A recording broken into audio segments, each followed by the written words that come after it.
Oi, sejam todos muito bem-vindos a mais uma palestra da terceira semana científica sobre residência multiprofissional em saúde, o terceiro CCRANS, no qual eu agradeço a oportunidade de estar aqui dialogando sobre as mudanças acerca do que a humanidade, ao longo do tempo, compreende por saúde, tanto através de seu estilo de vida, suas práticas, seus cuidados, os legados deixados que repercutem até os dias de hoje em nossas vivências. E eu gostaria também de me apresentar um pouco. Me chamo Ana Laís, sou mestranda em Psicologia e Políticas Públicas pela Universidade Federal do Ceará e também sou graduanda em Psicologia pelo Centro Universitário Estácio do Ceará. Eu atuo na linha de pesquisa clínica, saúde e políticas públicas. Eu atualmente estou desenvolvendo minha dissertação sobre como as vivências de trabalho elas repercutem na saúde mental de entregadores por aplicativos, que é meu objeto de estudo, né? Esse trabalho tão precarizado, como que vai repercutir essas novas formas de trabalho, enfim, a minha trajetória acadêmica, ela é interdisciplinar, né? Eu sou administradora por formação.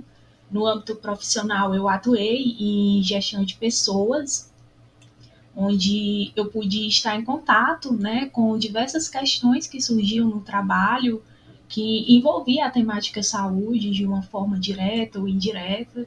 E aí é possível que muitas pessoas se questionem, né? O que é que essa área tem a ver com saúde, né? Mas só que é importante a gente compreender que a saúde é uma questão que deve ser discutida de uma forma ampla, de uma forma interdisciplinar, considerando todos os aspectos sociais, os aspectos econômicos, os aspectos culturais, entre outros aspectos que a gente vai discutir melhor mais adiante. De início, é interessante a gente refletir acerca desses questionamentos que eu expus aqui para que a gente possa dialogar, né? Que são essas três perguntas, onde a gente pode pensar um pouco sobre a representação da saúde em nossa sociedade, na nossa vida pessoal. Então, partindo de um aspecto mais subjetivo, né? O que é a saúde para você? Bom, se você me disser que a saúde é algo que envolve funções fisiológicas, realmente envolve funções fisiológicas. Se você me disser que é o que conceitua a OMS, né, o mais completo bem-estar, ok, também envolve, né, apesar de que existem algumas críticas que a gente vai falar adiante, né, sobre esse conceito, um tanto quanto polêmico da OMS, mas é importante que a gente reflita que a saúde é algo abrangente, como eu já disse anteriormente, né? É importante a gente entender que a saúde ela é algo que se modifica a cada instante, né? E aí o conceito de saúde, será que se configura como algo estático ou dinâmico, né? É até interessante a gente pensar nessa coisa de ser estático ou dinâmico, porque normalmente é comum que a gente escute falar sobre o termo estado de saúde. Tudo bem, estado de saúde atual de determinada pessoa. Mas compreendendo que aquele corpo fisiológico, aquele corpo social, ele se modifica a cada instante, ele reverbera as repercussões que o meio configura, né, que o meio concede a ele, como que a gente pode falar dele como algo em um estado que estaciona, estático? Não será uma conceitualização um tanto quanto errônea se a gente for considerar a saúde como algo estático? Entendendo que a todo instante o nosso corpo está em mudança, as mudanças sociais acontecem e que elas podem refletir no nosso bem-estar, na nossa qualidade de vida.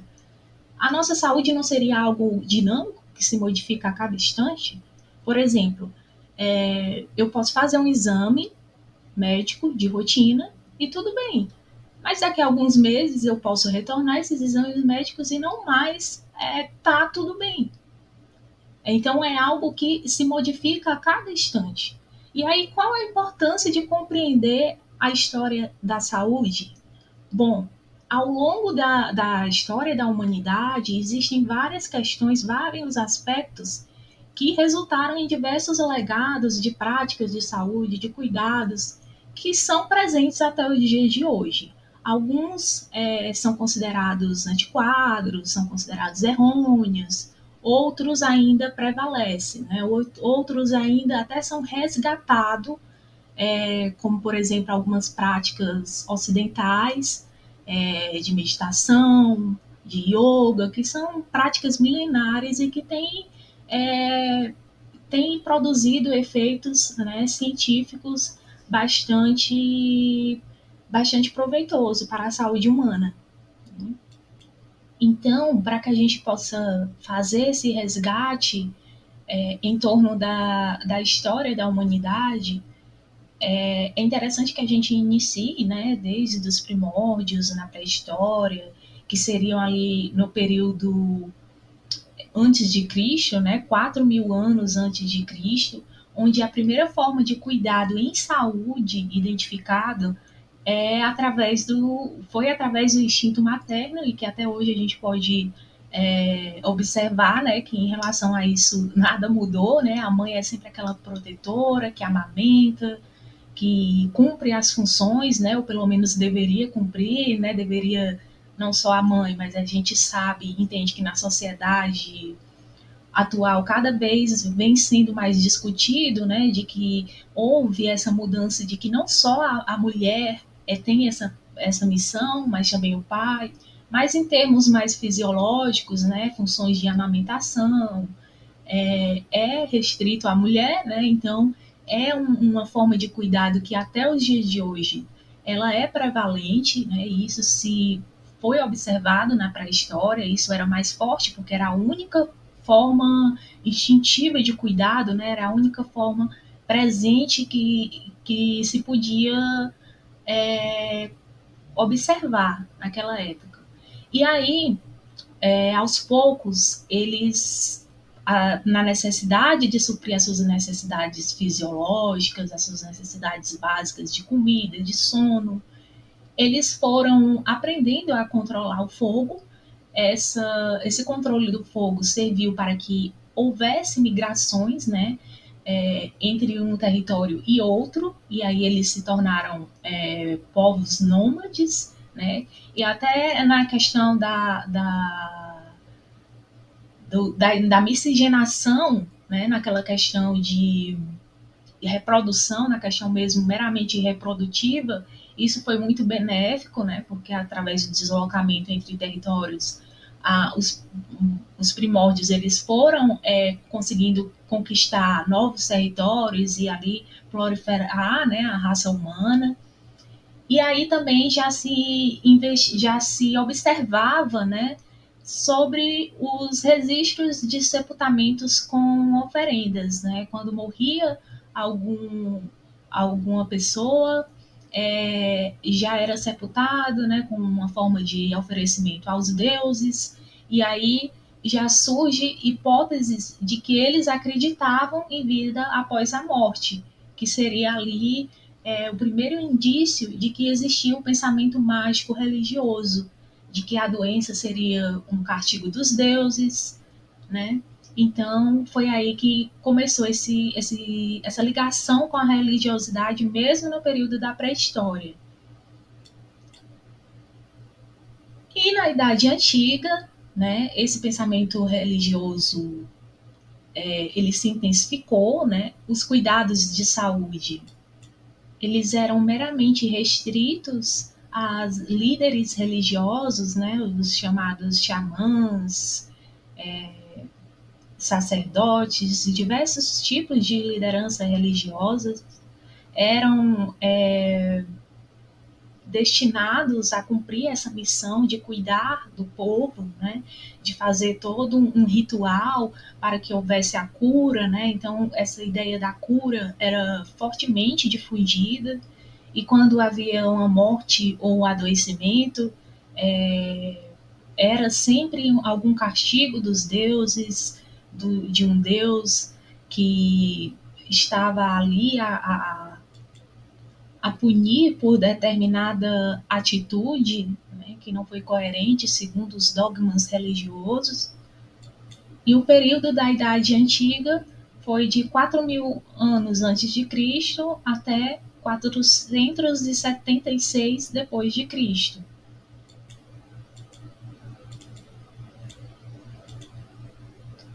No Egito Antigo existia muito práticas de hipnoses, de interpretações de sonhos. Existia também a questão da mumificação, né, para manter a alma presa ao corpo, pois os egípcios naquela época eles acreditavam, né, na vida após a morte. Essa teoria da crença da vida após a morte no Egito Antigo ficou mais plausível, ficou mais concreta ao longo do tempo.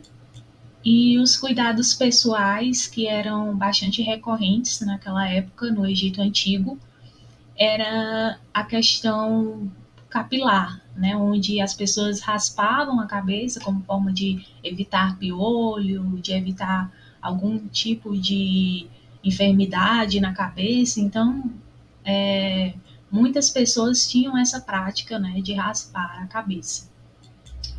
Na Palestina, um cuidado bastante recorrente era o cuidado com a mulher, né, em todo o seu processo reprodutivo, de amamentação, o processo do ciclo menstrual. Então, tinha um olhar bastante aguçado em torno da saúde feminina, né? E uma figura bastante importante na Palestina foi Moisés, que ele difundia a importância dos hábitos de higiene, como, por exemplo, afastar objetos contaminados de determinada pessoa, como forma de prevenção.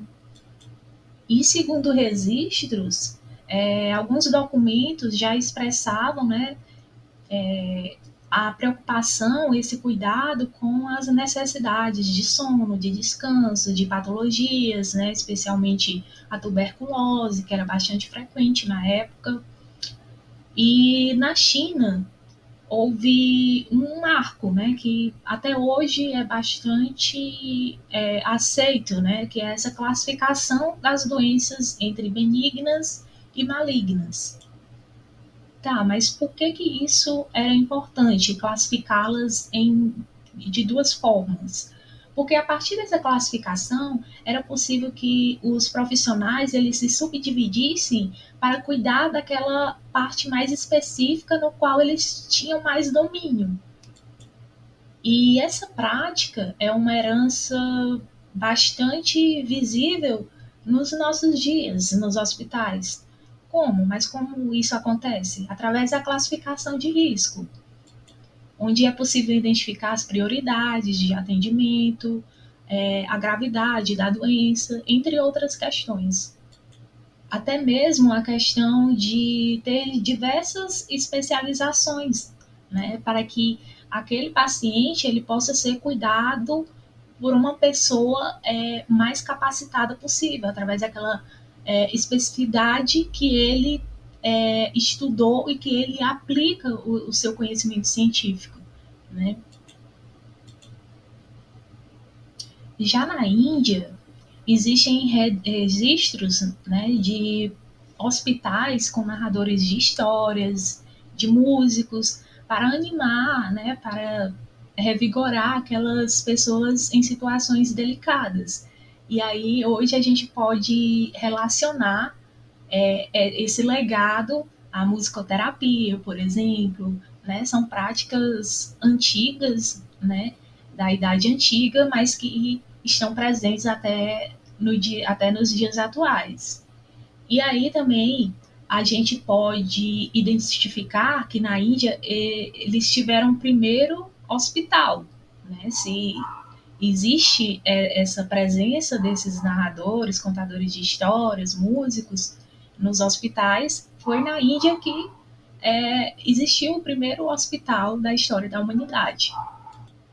Então, há registros de que nesse primeiro possível, né, segundo os registros deixados, esse primeiro hospital na Índia, houveram suturas, amputações, correções de fraturas. Já na Grécia, existiu um grande marco, né, onde esse pensamento mágico-religioso ele foi cedendo espaço para o pensamento científico. Então, Hipócrates, considerado o pai da medicina, ele propôs a teoria moral. Mas o que seria essa teoria moral?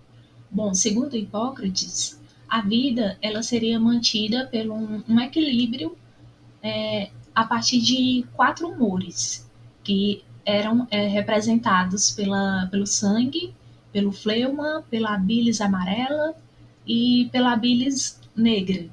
Né? Até hoje é comum que a gente encontre, né, testes psicológicos, né, para identificar qual é a sua personalidade, né, sobretudo nas redes sociais, né, será que você é sanguíneo, fleumático, melancólico, enfim, esse teste nasceu dessa teoria, né, que repercute até nos dias de hoje, surge com essa teoria, né, e por que esses quatro humores, né?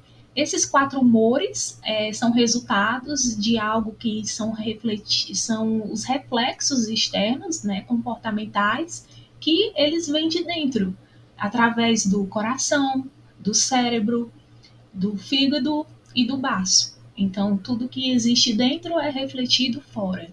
Isso segundo a teoria humoral. E aí, né, essa concepção mágico-religiosa, ela passa a ocupar cada vez menos espaço, né, à medida que o olhar científico acerca da relação saúde e adoecimento, ela vem sendo estudada de uma maneira racional. E aí, após esse momento que a Grécia pôde expandir os horizontes através da ciência, né, acerca do conhecimento da saúde de uma forma científica, de uma forma embasada, surge um período da história da humanidade que é considerado o período das trevas, que foi durante a Idade Média, né, que durou cerca de 2000 anos, e é considerado o período das trevas por ser uma época em que houveram muitos retrocessos em todos os sentidos, né? Sobretudo na saúde, a ciência era desvalorizada, cedia espaço cada vez mais para a religiosidade, onde se centralizava o poder unicamente na Igreja Católica, né, que detinha todos os poderes das esferas do funcionamento social, seja na saúde, na educação,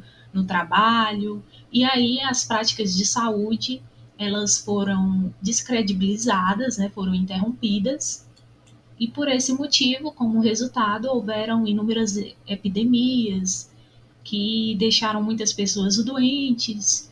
E aí, ao mesmo tempo, né, os hospitais eram desprovidos de ciência, né? Então não tinha nenhum embasamento e a população estava à mercê.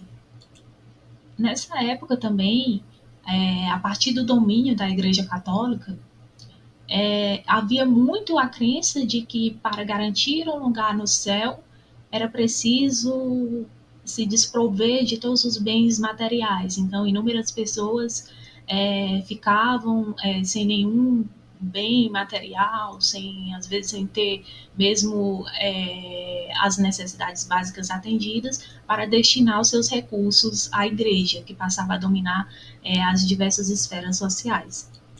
E aí os hospitais, né, que tiveram ali suas práticas interrompidas, eles viraram unicamente locais de doutrinação religiosa, né, onde era possível ver o exercício da caridade, enfim.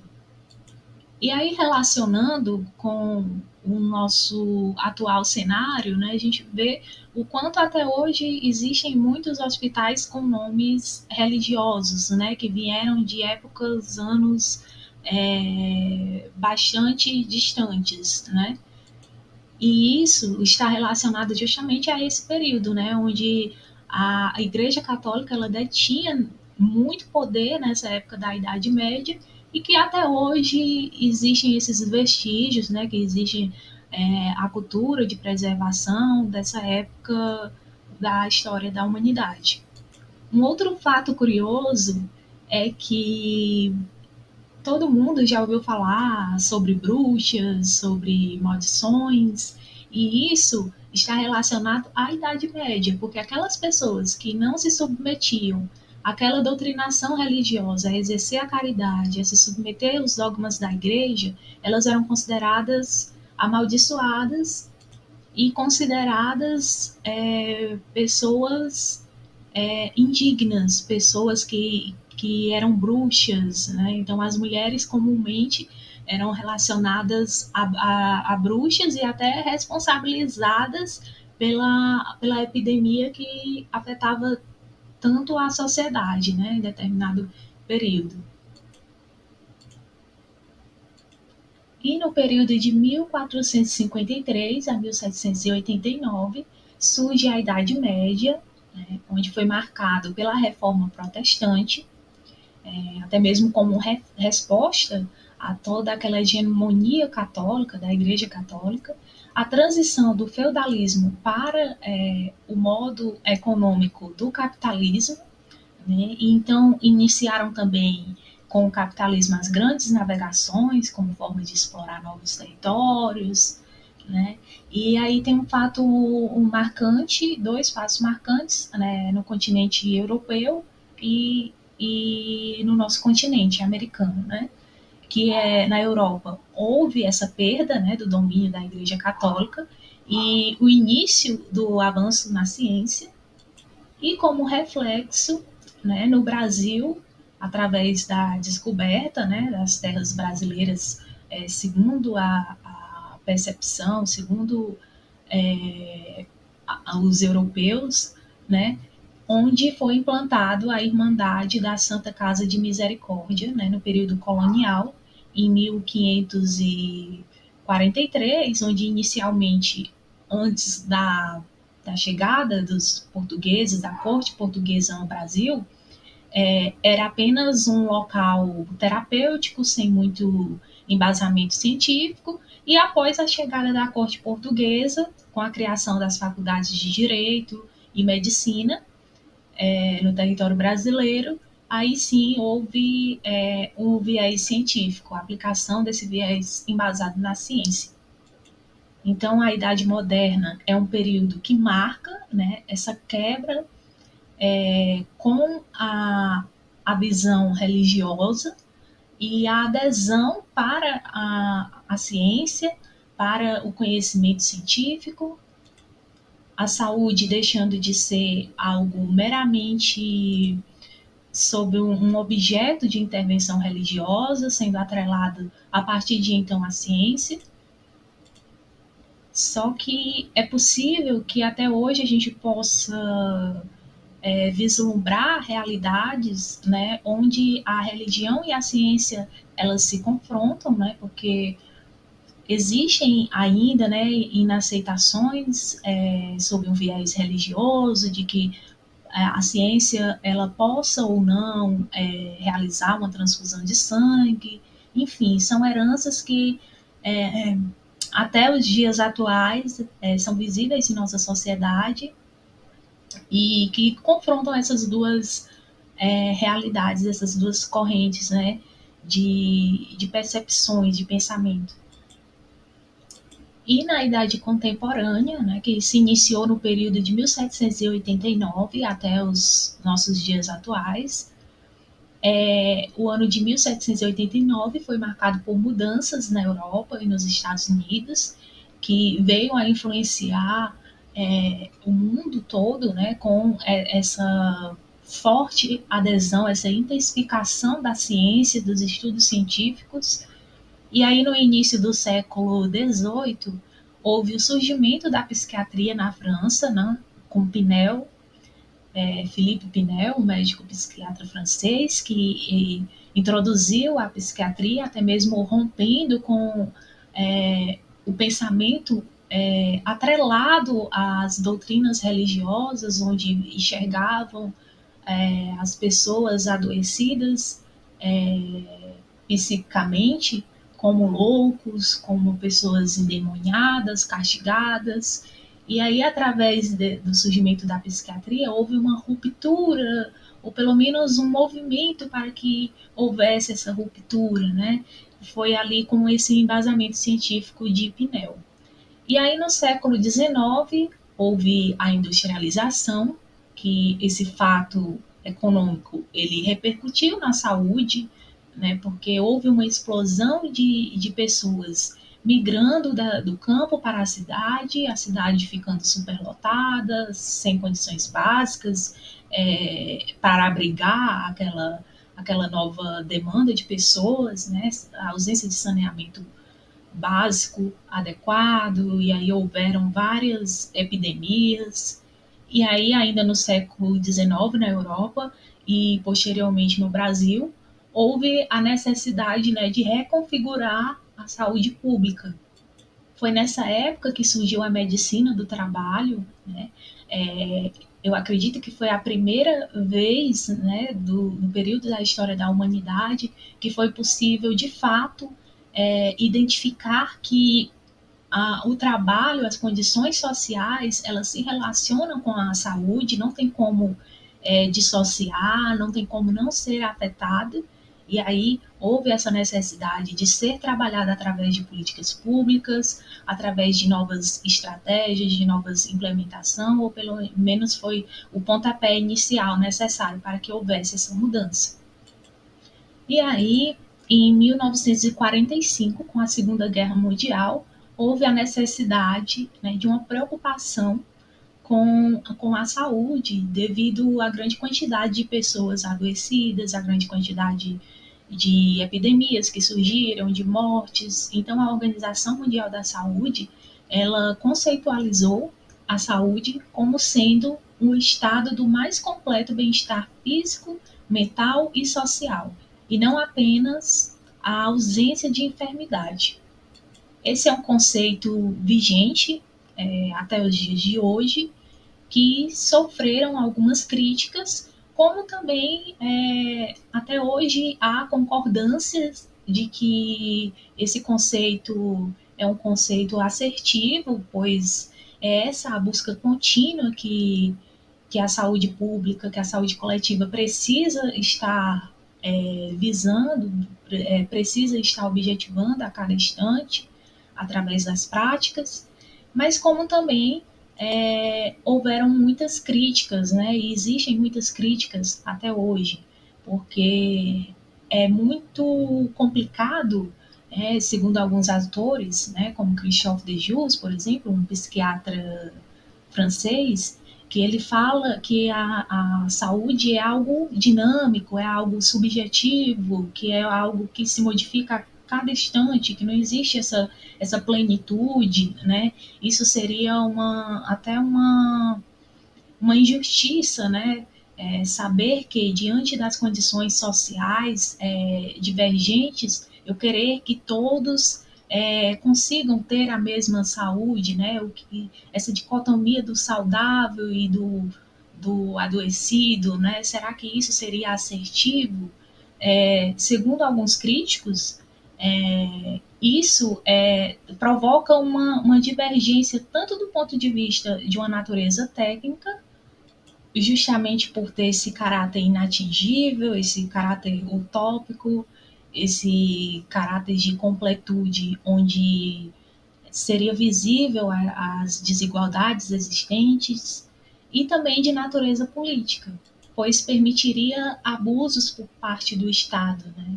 Ou seja, as políticas públicas elas poderiam ser enviesadas unicamente não com o consentimento do sujeito adoecido, mas de uma forma padrão, de uma forma que vai ser aquele procedimento estabelecido pelo Estado e não cabe ao sujeito questionar, né? E a gente sabe o quanto é importante a subjetividade, o quanto é importante a escuta, o olhar atento de uma forma particular, de uma forma subjetiva. Então, é por esse motivo que surgiram as críticas, né, ao conceito vigente de saúde da OMS. E em 1978 houve uma conferência de Alma Ata, que é o atual Cazaquistão. Nessa cidade foi definido que haveria essa conferência internacional, que era uma conferência internacional de atenção primária à saúde, e que gerou muitas repercussões mundo afora, estabelecendo esse rompimento dessa cultura, dessa lógica curativista e hospitalocêntrica, né, até então enraizado, na tentativa de tornar os sistemas de saúde algo universal, algo amplo, integral, enfatizando a subjetividade humana, a escuta do sujeito, entendendo a sua realidade social, onde ele está inserido, suas atividades laborais, a cultura e tudo mais que envolve a vida humana do sujeito.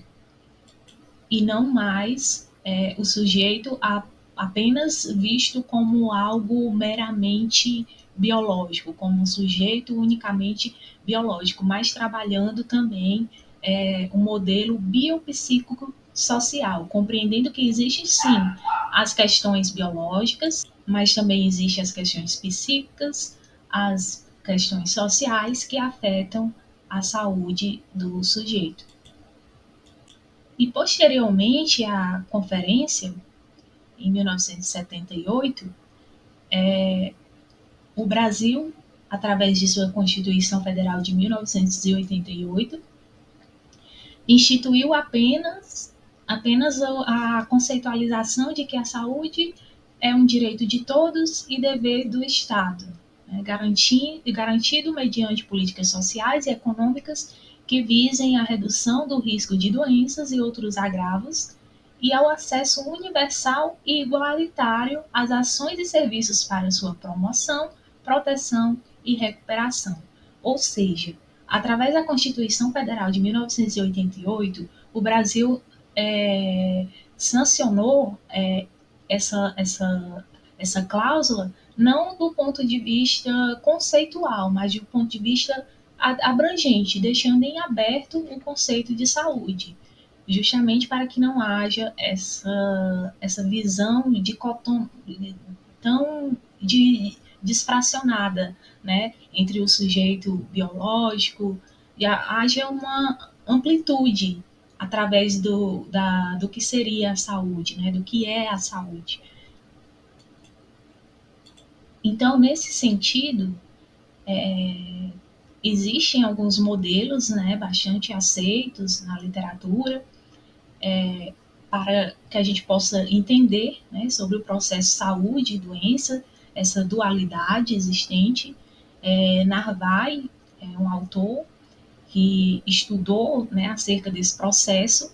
Ele entende como a saúde, esse processo saúde e doença, algo tanto do ponto de vista subindividual, como do ponto de vista individual e do ponto de vista também coletivo.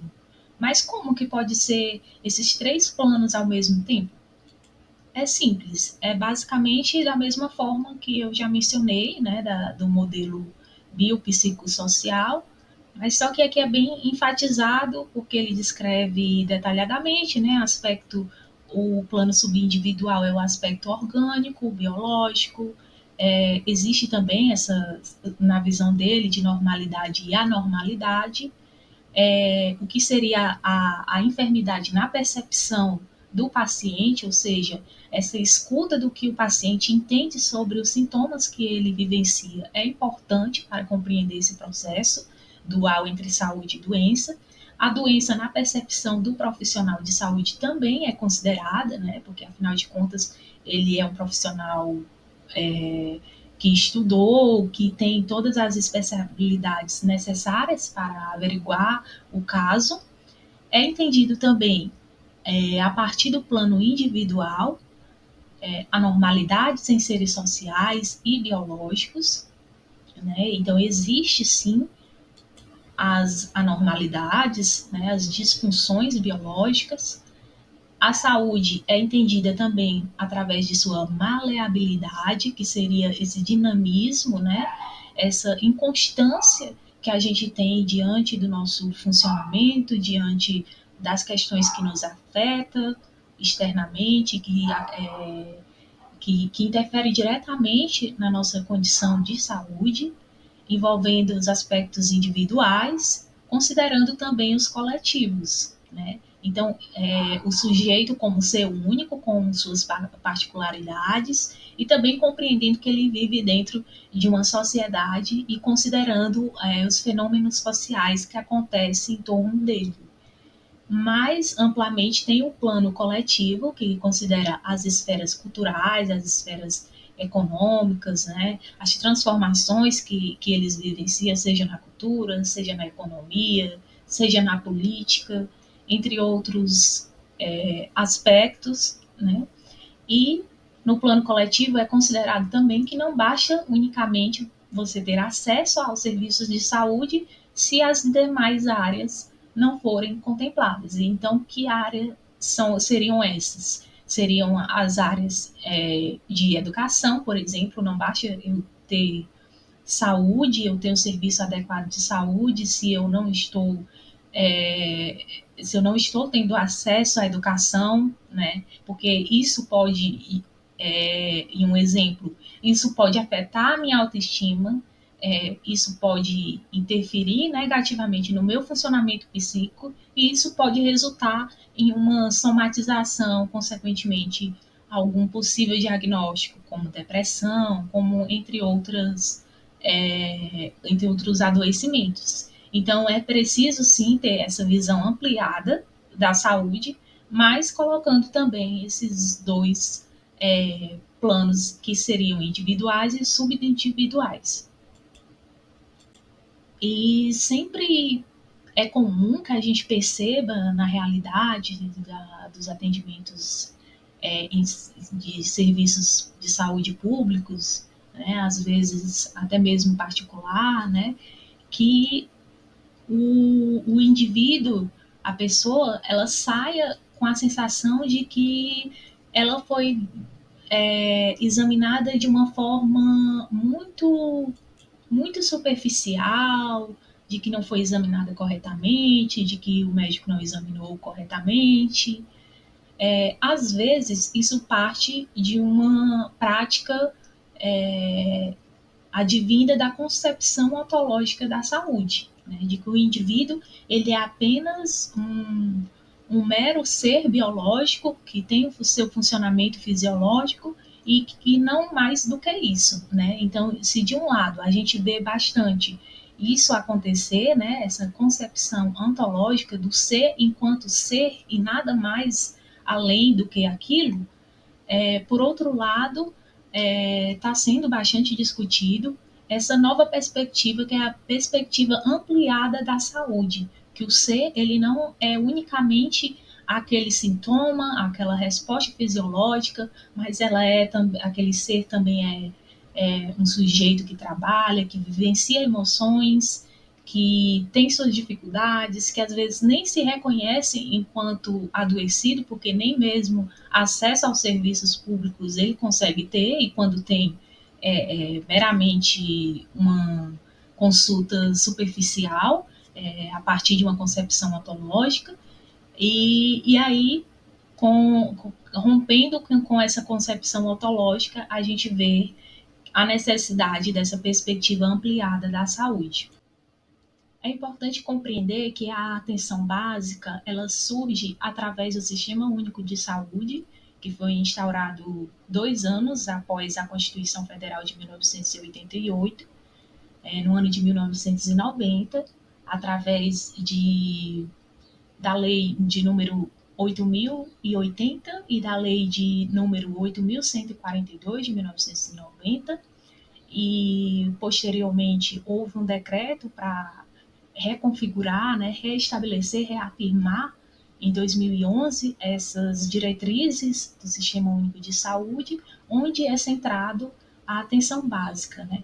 A atenção básica, ela utiliza a estratégia de saúde da família como uma forma de cuidar de uma maneira ampla, de uma maneira integral e particular, né? Entendendo também as particularidades de cada indivíduo, observando o contexto social, o contexto econômico, o contexto educacional daquele indivíduo, respeitando as suas questões étnicas, raciais, né, sua identidade, trazendo, né, um olhar aguçado em torno do acesso ou não acesso às questões de lazer, né? Então todas essas questões elas vão estar dentro dessa estratégia da saúde da família e a partir da interdisciplinaridade, onde não mais o olhar do médico é o único, mas sim todos os profissionais de saúde, sejam eles dentistas, técnicos de enfermagem,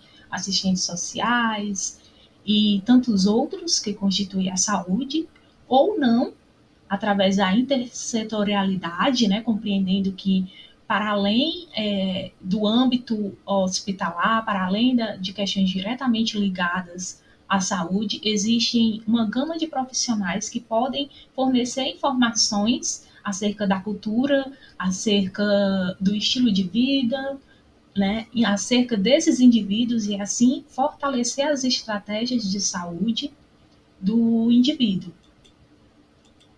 E aí, né, como essa questão é tão recorrente, tão importante dentro do nosso assunto, dentro da nossa temática, existe algo extremamente importante, né, que é essa nomenclatura, né, determinantes sociais de saúde, que é algo recente, né, relativamente recente, que foi oficializada através da Comissão Nacional, né, em 2006.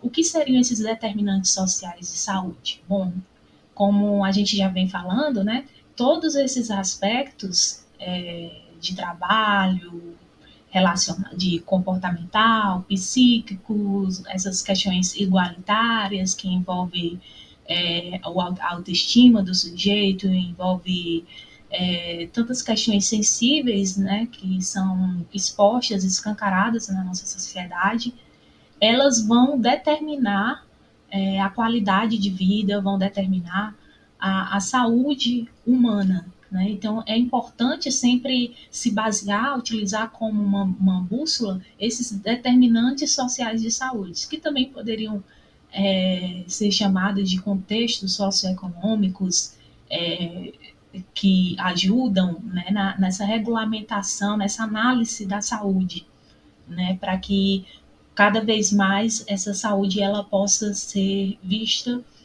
em um olhar amplo e não apenas num olhar fisiológico.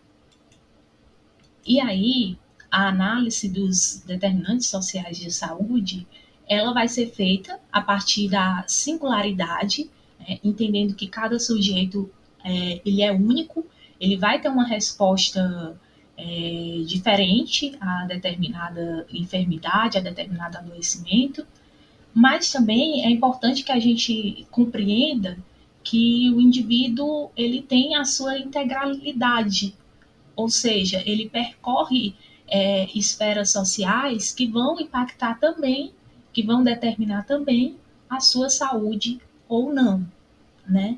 E aí, para que a gente possa cada vez mais fortalecer essas questões, algo super importante é que as políticas públicas elas estejam de fato comprometidas com essas questões, né? Reduzindo as iniquidades, né? As desigualdades sociais que são tão presentes no nosso país e aumentando as equidades, igualando as condições de vida, né? Cada vez mais trabalhando nessa equação de diminuir as equidades e aumentar as equidades, para que assim seja cada vez até mais fácil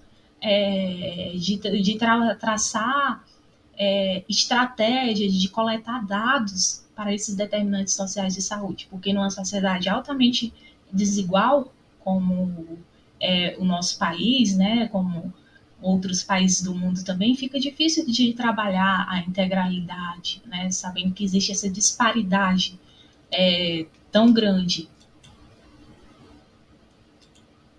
E os determinantes sociais, né, bastante aceitos, é através do modelo de Dahlgren e Whitehead, né, onde eles propõem que o estilo de vida dos indivíduos ele nasce através de uma camada mais singular, né, através do contexto familiar, né, onde as questões genéticas elas são afloradas, né, a partir da idade, do sexo, dos fatores hereditários, né, compreendendo quais foram as heranças, né, genéticas dentro daquele grupo familiar, como que aquele grupo ele se organiza a partir do seu estilo de vida, se aquela família ela tem o hábito de fazer exercício, porque é algo também bastante influenciável, né, parte para um aspecto comportamental, se os pais estimulam as crianças a serem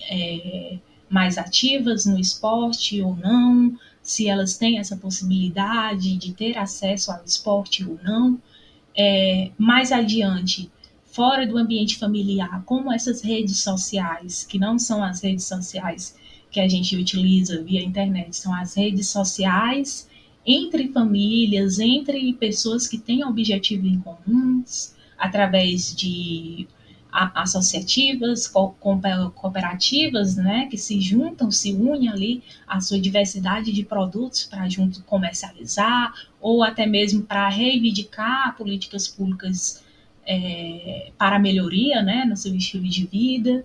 Então, como essas redes sociais e comunitárias elas se unem, quais os objetivos em comum, como elas funcionam, né, dentro do seu bairro, dentro da sua escola, enfim, ali dentro do seu ambiente de trabalho. Então, ela vai partindo para uma camada mais social, né? As condições de vida e de trabalho, se é a pessoa, o chefe de família, ou a pessoa que não necessariamente é o chefe de família, mas que também provê as necessidades daquela família, ela está desempregada ou não, como está o saneamento básico naquela rua que eles moram, como está a assistência dos serviços sociais de saúde, como está a questão habitacional, como está a produção agrícola, né, a comida que eles ingerem, né, se está com demasiado uso de agrotóxico ou não, se as crianças, dentro daquela realidade familiar, ou mesmo quando concluem ali o ensino médio, elas têm a condição de cursar uma faculdade ou não, isso vai refletir na autoestima, vai refletir na questão socioeconômica, e aí a gente vê uma camada mais externa, que é as condições macro, as condições socioeconômicas, culturais e ambientais gerais, não só daquela família, daquele núcleo familiar, não só daquele bairro, daquela escola, não só daquele ambiente de trabalho mais amplo, mas de a sociedade de uma forma geral. E aqui é possível a gente destacar, né, enfatizar a conceitualização de dois tipos de saúde, né? A gente pode até pensar, olhando rapidamente, não, saúde pública, saúde coletiva, tudo não é a mesma coisa. É importante ressaltar que não. A saúde pública, trazendo um pouco da sua origem, ela nasce semelhante ao modelo biomédico, né, medicamentoso, fisiológico, lá no início do século XX. Ela se constitui a partir de campanhas direcionadas à limpeza dos portos, a partir da prevenção, né, de endemias, a saúde materna e infantil, né, cuidando ali da saúde da mulher, isso com o médico como figura central, né? E o objetivo é estabelecer um modelo de campanha, né, de intervenção e ter o Estado como protagonista das ações para a população. Já a saúde coletiva, Ela teve origem no final da década de 70 e ele teve como precursor, né, um grupo de profissionais de saúde pública, tanto da medicina preventiva como social, né? O objetivo é que seja incluída a questão social, né, a partir do campo científico, né, seja cada vez mais estudados esses determinantes sociais de saúde e que esses determinantes sociais de saúde estejam presentes para traçar meios de cuidados a partir de uma relação horizontal com o território, de uma forma igualitária e não mais somente a partir daquela pessoa que está com determinada enfermidade. Ou seja, é uma visão mais igualitária, é uma visão que foca na questão social e é uma saúde que se constrói a partir da coletividade e da interdisciplinaridade e que enriquece ainda mais a troca de informações, de conhecimentos científicos, para que aquele sujeito possa ser assistido da melhor forma possível. Bom, essas aqui foram algumas referências utilizadas para embasar toda a apresentação e eu espero que eu possa ter contribuído para a construção do conhecimento, para agregar, para dialogar, para enriquecer a visão de vocês acerca dessa temática tão enriquecedora, tão necessária. E eu agradeço muito pela escuta até aqui e até a próxima oportunidade, se Deus quiser.